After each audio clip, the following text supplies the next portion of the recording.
Gue mulai jadi jurnalis 2016. Oke. Waktu itu kebetulan anyway, karena kayak lagi liburan sebenarnya. Oh. Lagi liburan ke Jakarta. Habis itu iseng-iseng masuk. Di hari pertama gue sebagai jurnalis sebenarnya gue udah mau resign.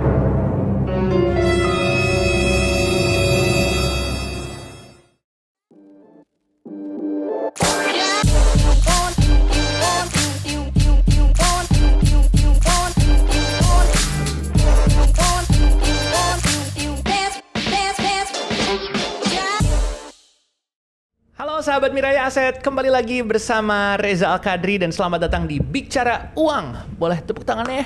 Terima kasih. Gini, yang tepuk tangan kaya. Langsung tepuk tangan semua. Kita kali ini pengen ngobrol-ngobrol dan ngebahas sebuah topik yang sebelumnya udah sedikit aku research di ChatGPT. Jadi kan penasaran ya, pengen tahu gaji terkecil profesional di Indonesia tahun 2024. Mencengangkannya adalah salah satu profesi tersebut jurnalis. Kita pengen tahu nih tanggapannya jurnalis yang benar-benar bekerja dan masih aktif sebagai jurnalis itu bagaimana. Makanya untuk bicara uang kali ini kita kedatangan Mas Edo. Halo Mas Edo, apa kabar? Halo, selamat siang, pagi, malam, sore, Mas Reza. Selamat datang di Bicara Uang.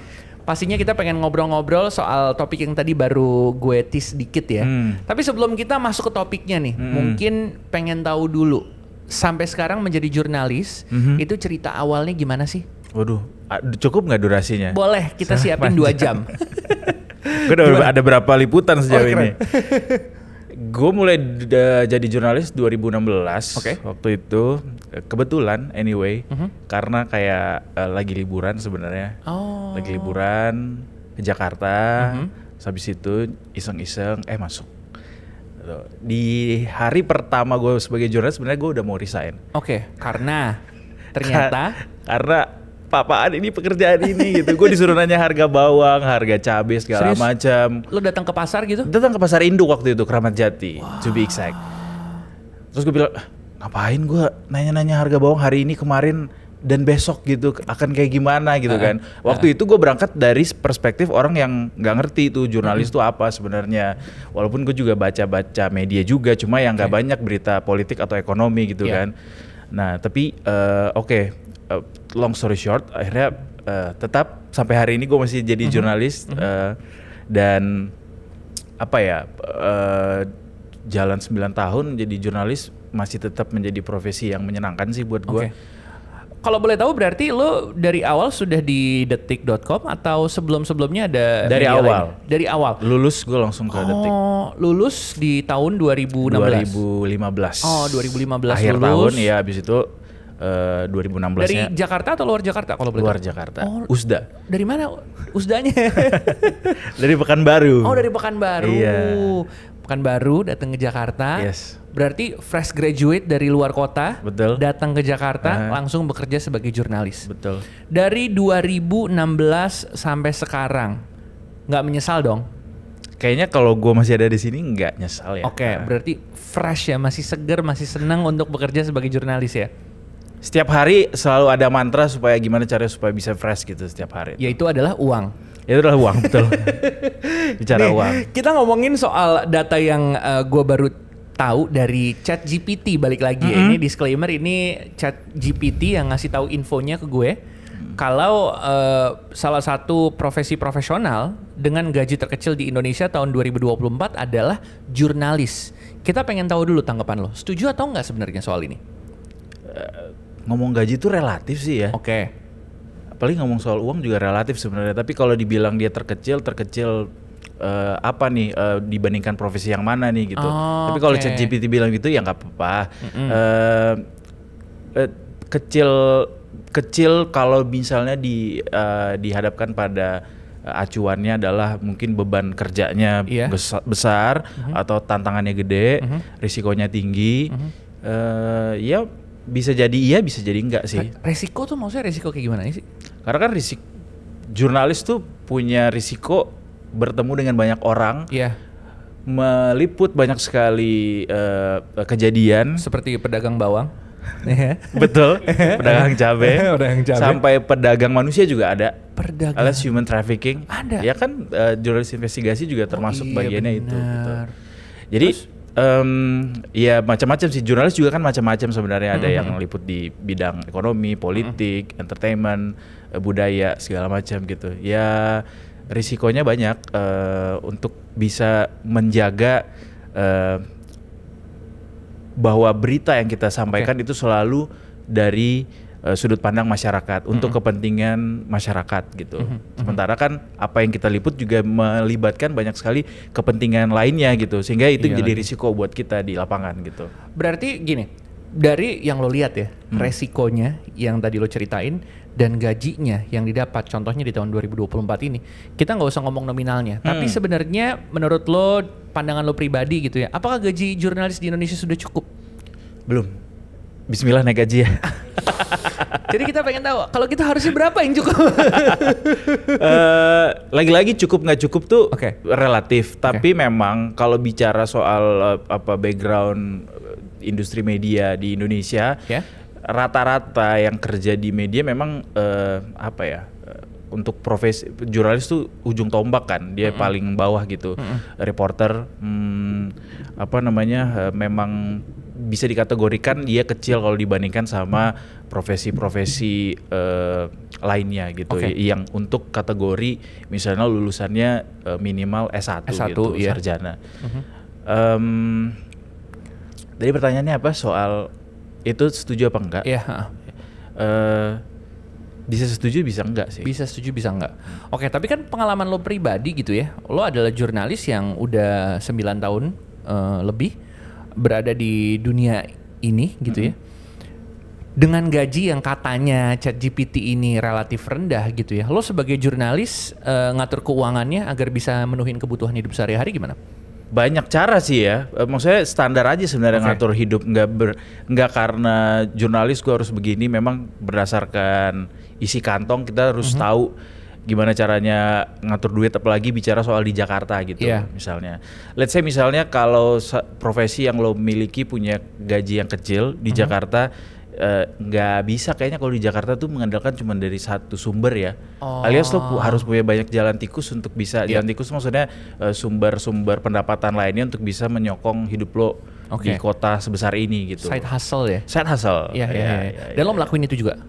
Melakukan itu juga. Kayaknya mau nggak mau orang semua harus begitu deh di Jakarta. Iya sih. Ya seperti saya juga. Iya kan? Ya kan, pupuk mental ya, pupuk mental. Tapi kalau dengar cerita tadi yang lo bilang resikonya udah besar, udah gitu lo bilang juga ya kalau bisa dibilang sih sebenarnya belum cukup gitu ya. Akhirnya lo harus side hustle, lo harus mikirin berbagai macam cara supaya bisa survive di Jakarta. Apa yang membuat lo tetap bertahan kalau gitu jadi jurnalis? Yang bikin gue bertahan sampai hari ini jadi jurnalis adalah bagaimana gue bisa jadi apapun dalam kurun waktu ini. Contoh? Kayak kalau misalnya kita ke kilang minyak, kita jadi petugas kilang minyak. Kemudian misalnya kita ke tambang juga begitu. Misalnya, atau misalnya kita jadi masyarakat biasa, jadi pedagang pasar bisa. Jadi kita bisa dari yang nongkrong di pasar sama preman sampai kita nongkrong di istana bareng presiden bisa gitu. That's why kayak apapun lo bisa jadi. Kalau misalnya lo jadi jurnalis, itu juga akhirnya mungkin faktor poin plus dinamikanya gitu. Yang bikin kita jadi kayak masih bisa tetap happy ngejalaninnya gitu loh. Emang itu pernah tuh sampai ke kilang minyak, sampai ke tambang? Kalau karena background gue adalah jurnalis ekonomi pernah sih. Pernah kemana aja sih? Banyak. Contoh-contoh, cerita dong, cerita seru dong. Oh, yang paling seru tuh salah satu kalau misalnya liputan di dalam negeri tuh waktu ke Papua, ke pegunungan Yahukimo. Kenapa gue bilang seru? Karena kayaknya nggak semua orang Indonesia akan bisa nyampe ke sana gitu. Gua karena aja baru denger. Lo aja baru tahu ada Yahukimo nama daerah di Papua kan. Waktu itu kita liput program pemerintah waktu itu BBM Satu Harga, bahwa nggak semua daerah di Indonesia tuh punya harga BBM yang sama gitu, kayak di Jawa. Gitu. Jadi gue waktu itu ke pegunungan Yahukimo itu ke Jayapura dulu, baru habis itu naik lagi pesawat ATR ke sana, terus ngelihat bahwa wah Indonesia tuh luas banget gitu. Indonesia tuh nggak cuma soal Jakarta, ibu kota atau Jawa gitu, bahwa banyak sekali Indonesia yang belum ke cover dan lo harus lihat itu untuk bisa bangun negeri ini gitu. Itu sih yang salah satu yang paling menarik sih buat Sabang sampai Merauke berarti udah ya? Ke Merauke belum. Ke Merauke-nya belum. Sabangnya udah. Sabangnya udah. Sabang sampai Jayapura. Sabang sampai Yahukimo. Yahukimo. Oke, lebih tinggi pengalaman-pengalaman lagi itu yang mungkin lo nggak bisa dapetin kalau lo contohnya kerja di perkantoran, Iya, kerja iya, 9 to 5 gitu ya. Nih, mungkin ya. ngomongin 9 to 5 nih dan cerita lo juga, lo sampai keluar kota, ngeliput dan lain-lain. Berarti jam kerjanya nggak tetap kan? Jam kerja nggak tetap benar. Oke. Sangat dinamis kita tuh karena kita kan kerja berdasarkan agenda peliputan dan juga proyeksi kita kan sebenarnya. Dan memang kayaknya orang-orang yang terjun menjadi jurnalis sudah sadar deh bahwa dia nggak akan punya jam kerja yang ketiplek sama gitu setiap hari. Kayak besok datang jam 9 bukan berarti lusa tuh datang jam 9 juga. Iya, bahkan kita tuh ada yang pernah nih ada jurnalis masuk kantor hari pertamanya dibilang saya boleh pulang nggak? Itu jam 5 tuh. Karena tugasnya belum selesai. Mungkin mikirnya kayak jam 5 waktunya pulang. pulang. Gitu. Iya. Ternyata nggak kayak gitu. Nggak bisa tuh tenggo-tenggo Nggak kayak gitu tuh nggak bisa. Ya sama juga dengan kayak gaji, bicara soal gaji lagi tadi ya. Iya. Kayaknya nggak ada orang yang berharap akan punya gaji tinggi kalau dia memilih profesi sebagai wartawan atau jurnalis gitu. Karena background orang memilih jurnalis kayaknya lebih kepada misalnya gua kebetulan waktu itu cuma pada akhirnya iya karena ada apa ya dorongan dari diri kali yang untuk kayak pengabdian kali ya. Oke. Iya, pengabdian karena lo suka cover story, suka bercerita, either lo mungkin suka nulis gitu. Jadi nggak ada yang berangkat jadi jurnalis tuh karena dia suka uang. Oh gitu.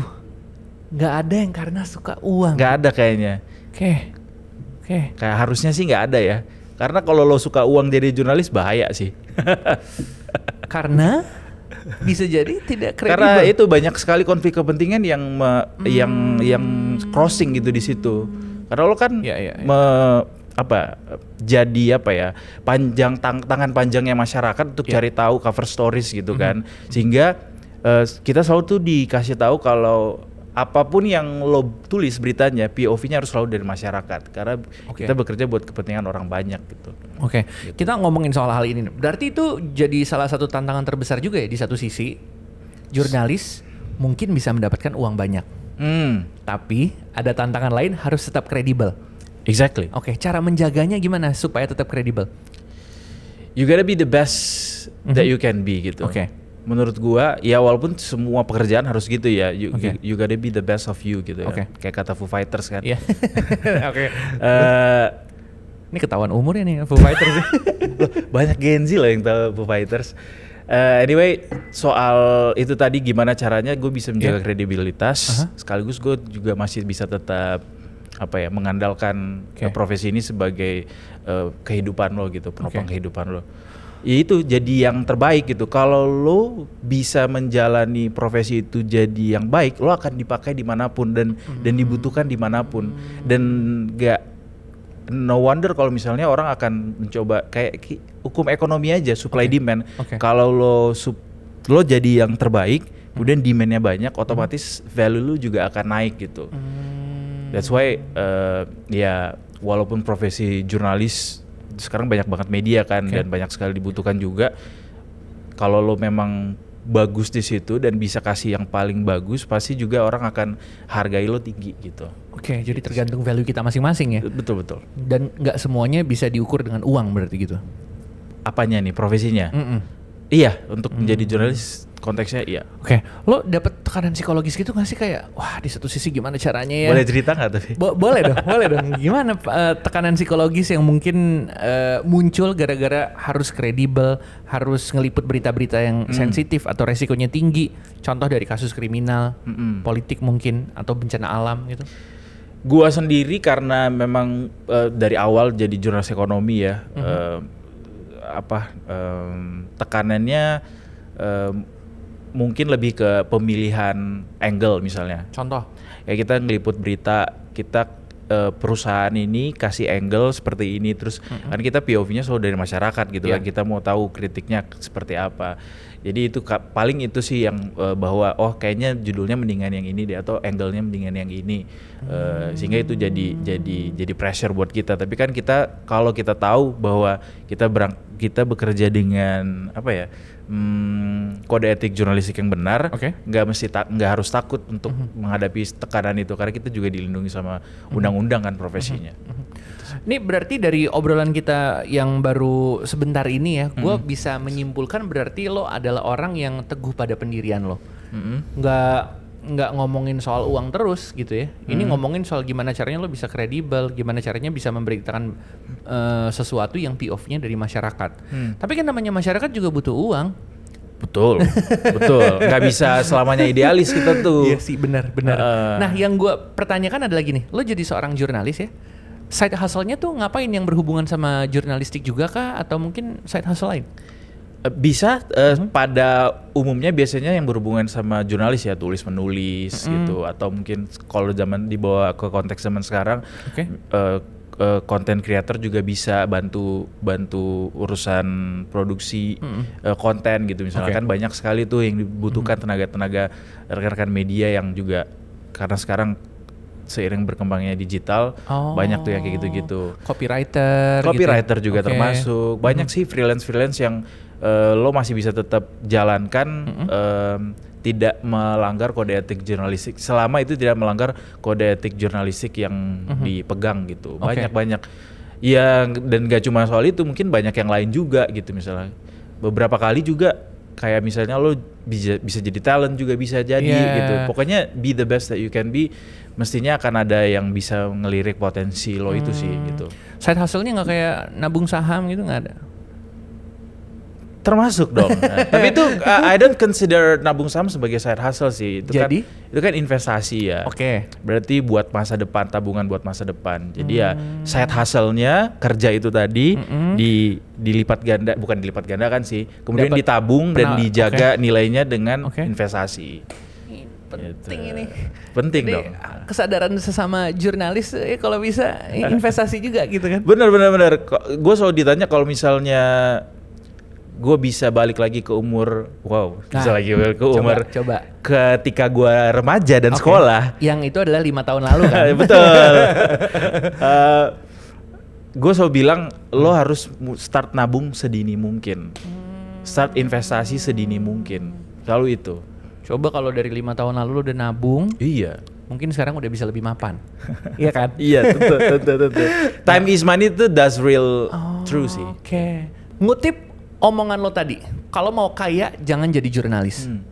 Tapi anak-anak muda masih banyak juga yang pengen jadi jurnalis nggak? Pengalaman lo sendiri lo ngeliatnya? Masih. Sebenarnya ada nggak sih peluang karirnya? Ada banget. Justru jadi jurnalis tuh punya peluang karir yang cukup baik gitu. Bahkan kalau misalnya kita berkaca ke tokoh-tokoh besar di Indonesia ini, pasti lo kalau misalnya lihat pengalamannya pernah jadi jurnalis, pernah jadi wartawan. Even presiden kita Soekarno, Muhammad Hatta, wakil presiden pertama juga dulunya jurnalis. Sebutkan nama tokoh-tokoh lain, Pramudia Anantatur, Tan Malaka, itu tokoh besar semua pernah jadi jurnalis gitu. Jadi kayak, tapi bukan poinnya adalah kalau lo jadi jurnalis berarti lo bisa jadi presiden karirnya gitu. Enggak sih. Itu tergantung rezekinya masing-masing ya. Tergantung jadi rezeki masing-masing sama koneksi masing-masing ya. Kalau bicara karir banyak. Kalau dibicara soal media kan, suatu struktur media. Jenjangnya tuh apa aja sih? Iya, dari jurnalis, reporter di lapangan, lo habis itu bisa naik lagi kemudian jadi asisten redaktur. Udah mulai dikantorin tuh. Ini bicara soal jurnalis tulis ya. Asisten redaktur, kemudian naik lagi jadi redaktur, baru jadi redaktur pelaksana, itu pimpinan dari satu kanal, baru naik lagi jadi wakil pemimpin redaksi mungkin, atau jabatan lainnya, baru sampai ke pemimpin redaksi gitu. Jadi yang paling tinggi itu adalah Pimret, iya. Pimpinan redaksi. Dalam satu buah redaksi. Nah, berarti kenaikan posisinya juga berkesinambungan dengan kenaikan gaji dong? Betul, betul. Iya kan? Betul. Tapi kenapa dibilang gaji jurnalis tuh terkecil ya? Apa karena Mungkin starting kali ya. level ya? Heeh. Oh. Start untuk di Indonesia juga konteksnya memang cukup kecil sih kalau starting. Let's be honest gitu, frankly speaking, banyak sekali media-media yang masih gaji jurnalis tuh dengan starting salary-nya yang cukup kecil memang. Ya cuma itu lagi-lagi menurut gua ketika lo punya value lo bisa kasih punya daya tawar yang tinggi sih menurut gua. Nih gue kutip juga dari ChatGPT, balik lagi nih dari sahabat ChatGPT. Jadi kalau ngomongin soal gaji, emang di setiap daerah itu variatif, tergantung UMR-nya masing-masing kan. Tapi katanya profesi sebagai jurnalis itu, ini kata ChatGPT nih, ya, itu starting levelnya ada di sekitar 3 jutaan. Bener nggak kalau dari pengalaman? Itu di mana tuh 3 jutaan? Nah itu dia nggak bilang tuh. Dia nggak bilang, pokoknya dia mungkin ambil kesimpulan aja kali ya, rata-rata. Starting point-nya ya? Mungkin bisa jadi ada yang segitu. Tapi kalau di tahun 2024 orang mulai kerja di bawah 3 juta itu gimana? Jadi jurnalis? Nggak cukup sih ya menurut gue ya, apalagi di Jakarta sih nggak cukup. Walaupun memang soal biaya hidup tuh gue nggak percaya bahwa kalau di sini tuh lebih tinggi, di situ lebih tinggi. It's about your lifestyle sebenarnya, gimana cara lo bisa menyesuaikan itu semua. Tapi kalau 3 juta bisa jadi ada. Bisa jadi ada. Bisa jadi ada.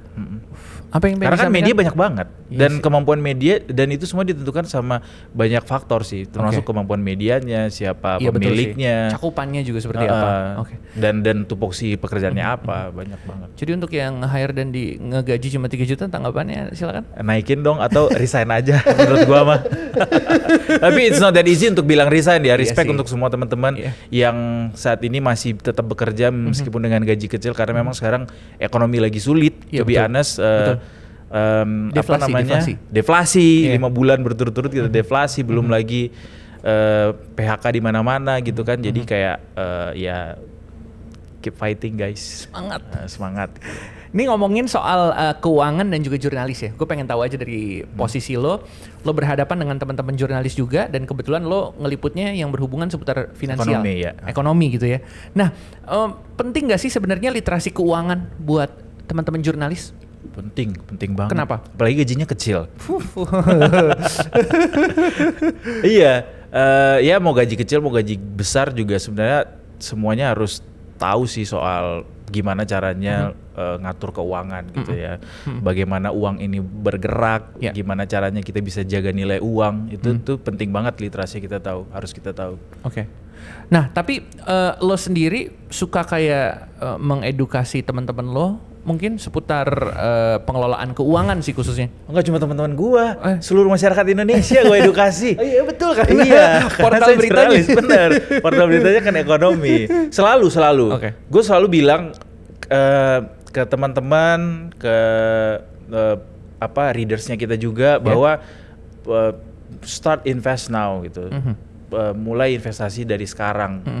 Bahkan kalau kata siapa ya, gue lupa ini quote-nya siapa, pokoknya Warren Buffett bukan? Maybe. Pokoknya waktu investasi terbaik itu adalah 5 tahun yang lalu gitu. Kayak berarti ya udah sedini mungkin pada akhirnya. Bahkan bisa jadi lebih dini daripada yang lo anggap dini gitu. Tapi kenyataannya teman-teman jurnalis ngelakuin itu apa enggak?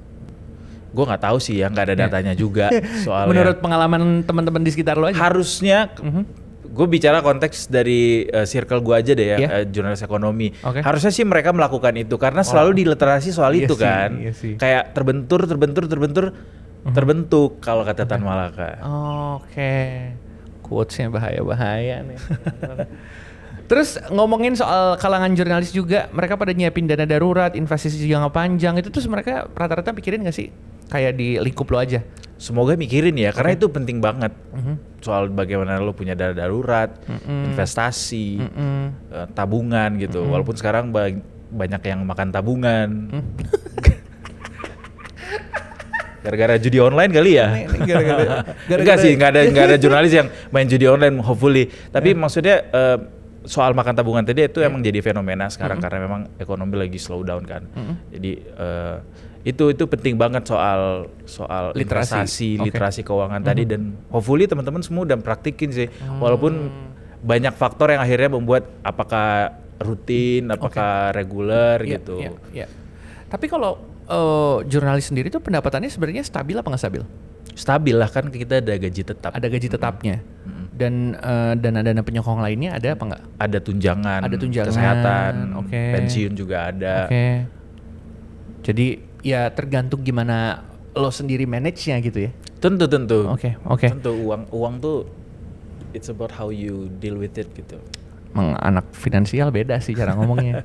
Tapi gini, yang lagi nonton kita mungkin bisa jadi di luar sana ada anak muda nih dan lagi mempertimbangkan, siapa tahu sahabat Mirai Aset di luar sana adalah orang yang kayaknya gue pengen menjadi seorang jurnalis. Apakah mereka harus mempertimbangkan kembali? Kayaknya coba karir lain deh, atau semangatin, ayo bisa nih jadi jurnalis, walaupun tidak kaya.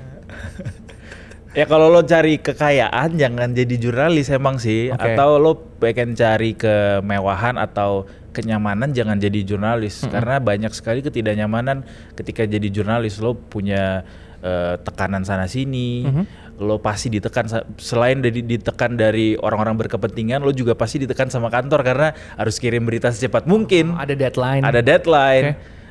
Gimana lo bisa beradaptasi dengan setiap medan yang lo lalui setiap hari, karena pasti beda-beda setiap hari.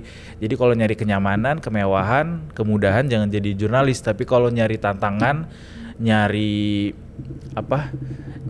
satu profesi yang nggak semua orang bisa merasakan itu, dan nyari profesi yang bisa jadi apa aja, jadilah jurnalis. Keren. Kalau ada yang bisa dirubah dari industri media, khususnya lo sebagai seorang jurnalis di Indonesia, dan diimprove lagi, berarti harusnya apa? Harus ada regulasi seputar gaji yang lebih enak mungkin? Kalau gaji menurut gue itu tergantung sama industrinya lagi ya, dan ekonomi secara keseluruhan. Karena kalau ekonomi makronya aja jelek, gimana caranya tuh media bisa grow juga gitu, karena dia akan bergantung sama itu pasti. Kalau ekonomi slow down pasti industri juga slow down, termasuk media gitu. Karena kita kan pendapatannya dari iklan kan. Nah kalau soal apa yang bisa diperbaiki di industri ini, apa ya, gue merasa terlalu kecil untuk bicara mewakili sebuah industri. Tapi disclaimer ini lo pribadi aja. Ya. Apa ya? Ya mungkin tadi mungkin dari riset yang diklaim sama ChatGPT, yang terkecil itu mungkin bisa diperbaiki. Mungkin dengan mungkin gaji kecil tapi mungkin tunjangan banyak kali ya. Betul. Sama mau dapat Alphard kan katanya. Tunjangan transportasi ya. Iya. Kan kayak PNS tuh gaji kecil tapi tunjangan banyak kan. Iya benar. Iya. Karena risikonya tinggi. Risiko itu bisa di-cover lewat tunjangan menurut gua.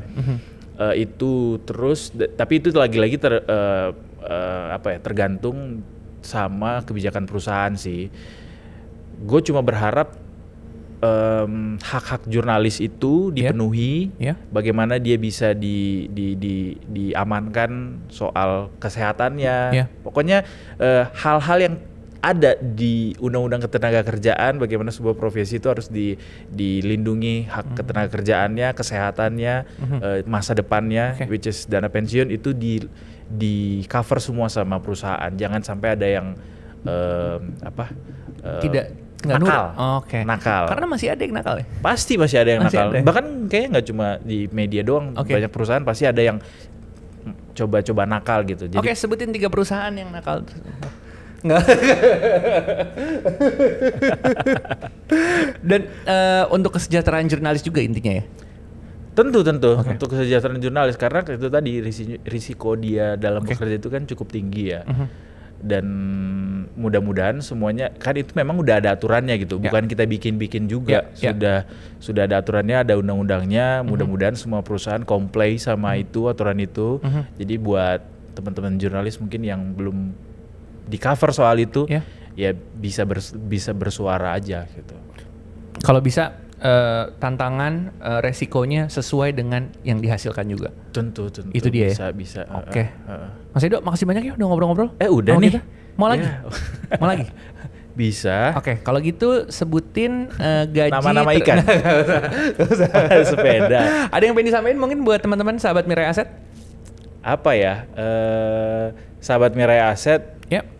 terima kasih undangannya ke Bicara Uang. Mungkin juga ke teman-teman jurnalis juga. Betul.